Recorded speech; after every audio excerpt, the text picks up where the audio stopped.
পূর্ব বর্ধমানের জামালপুর ব্লকের জৌগ্রাম পঞ্চায়েতের প্রত্যন্ত গ্রাম টাঙ্গাবেড়িয়া গ্রামের প্রাথমিক বিদ্যালয়ে গতকাল বসেছিল আমাদের পাড়া আমাদের সমাধান কর্মসূচি। সেখানে বুথ পিছু বরাদ্দ 10 লক্ষ টাকা দিয়ে রাস্তা সারাইয়ের দাবি জানান গ্রামবাসীরা। ওই টাকায় রাস্তা সারাই করা যাবে না বলে জানান পঞ্চায়েতের প্রধান ও উপপ্রধান। এরপরই সভা ছেড়ে প্রতিবাদে সামিল হন গ্রামবাসীরা। গ্রামের দুপ্রান্তের রাস্তা আড়াআড়ি কেটে বিক্ষোভ দেখাতে থাকেন তারা।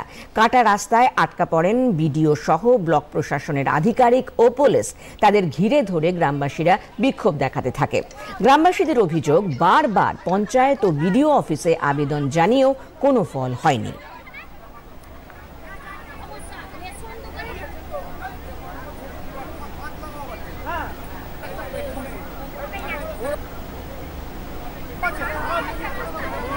দীর্ঘ 11 বছর ধরে আমরা এই রাস্তার জন্য বহুবার প্রধান, উপপ্রধান, এমনকি বিডিও সাহেবের কাছেও পর্যন্ত গেছি। আমরা প্রতিনিয়ত তাদের সাথে কথা বলছি এবং প্রতিনিয়ত আমাদের সাথে অশান্তি হচ্ছে শুধু এই রাস্তাটা করার জন্য। অথচ এই গ্রামের তৃণমূলের বড় বড় নেতারা তার বাড়িতে ট্রাক্টর ঢুকবে বলে 10 লাখ টাকা থেকে রাস্তা করছে। আর এটা দীর্ঘদিনের একটা মাঠের, সারা দুটো বুথের গ্রামের লোক মিলে এই মাঠে স্কুলে আসে, মাঠে খেলাধুলা হয়, সামনে জমি আছে, জমির চাষবাসের জিনিসপত্র যায়, শ্মশান আছে, এখানে একটা অ্যাম্বুলেন্স পর্যন্ত ঠিকমতো ঢুকতে পারে না। প্রধান আর উপপ্রধান বলেছে এই রাস্তা হবে না, আমরা চাই এই রাস্তা হয়ে যাবে। আমাদের সমস্যা আছে, সাধারণ মানুষের যাতায়াতের সমস্যা হচ্ছে।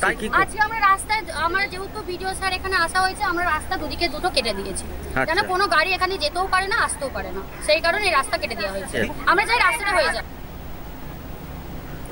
জৌগ্রাম পঞ্চায়েতের প্রধান মল্লিকা মণ্ডল জানিয়েছেন, আমাদের পাড়া আমাদের সমাধান কর্মসূচিতে বরাদ্দ টাকায় রাস্তা সংস্কারের কথা বলা নেই। প্রথমেই 1 নম্বরেই নামটা আছে, মোটামুটি জেলার টাকা ঢুকলে এই কাজটা হবে। এই পাড়ায় সমাধানে যে টাকাটা ঢুকেছে, মাননীয় মুখ্যমন্ত্রী আমাদের যে 10 লাখ টাকা করে প্রত্যেক বুথে দিয়েছেন, যেহেতু এই সংসদে এই বুথে 2টো সদস্য, তো সেক্ষেত্রে আমাদের এই বুথে আমরা বললাম যে দেখুন এই রাস্তাটা ওনাদের গ্রামবাসীর দাবি, এই টাকাটা দিয়ে পুরোটা দিয়ে আমাদের রাস্তাটা করে দিন, তাতে যে যতটুকু হয়। দেখুন রাস্তা তো করানো যাবে না, আপনি অন্য কাজগুলো করান, এই টাকাটা দিয়ে রাস্তা হবে না, এই কথাটা ওনাদেরকে বলা হয়েছে। তো আজকে মূলত এখানে যখন আমরা আসি প্রোগ্রামটা করার প্রথমে, তো প্রোগ্রামের ফার্স্টেই ওনাদের একটাই বক্তব্য, আমাদের এই টাকা দিয়ে অন্য কিছু চাই না, আমাদের শুধুমাত্র এই রাস্তাই চাই। বিডিও রাহুল বিশ্বাস গ্রামবাসীদের সঙ্গে আলোচনা করে সমস্যা সমাধানের কথা বলেন।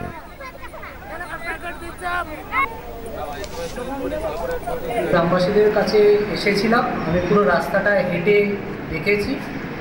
এবার ওনাদের সাথে আমি আলোচনায় বসতে রাজি রয়েছি। আমি একজন সরকারি আধিকারিক, আমি ওনাদের সাথে সব আলোচনা শুনে সমাধানের চেষ্টা করব।